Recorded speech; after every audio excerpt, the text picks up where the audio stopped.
Acheter à Paris, c'est le rêve de ce cadre de 25 ans, consultant en finance. Ensuite, donc là on est dans la pièce à vivre.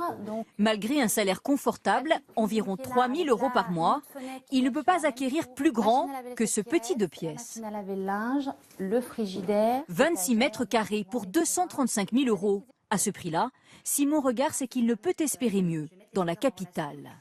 Effectivement, il faut savoir se restreindre compte tenu des prix au mètre carré dans Paris Intramuros. C'est pas un peu décevant de ne pas pouvoir acheter plus grand ?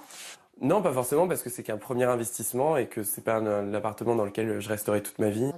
Des 2 pièces très demandées. Qui sont des petites surfaces et qui du coup permettent d'investir plus facilement lors d'un premier achat. Des petites surfaces qui correspondent au revenu moyen à Paris. 3 400 € par foyer et par mois. De quoi emprunter 220 000 € pour un 26 mètres carrés. À Bordeaux, la même surface coûte 2 fois moins cher. Exemple, ce grand studio, une belle pièce à vivre avec balcon. Un bien vendu, 98 000 €. À Saint-Étienne, pour quasiment le même prix, la surface augmente nettement.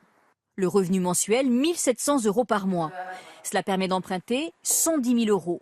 Le propriétaire disposera alors de 80 mètres carrés. Dans certaines villes, contrairement à Paris, nul besoin d'un pouvoir d'achat conséquent.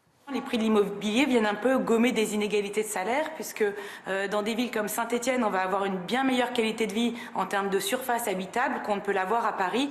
Des écarts entre les villes qui se sont creusés ces dernières années.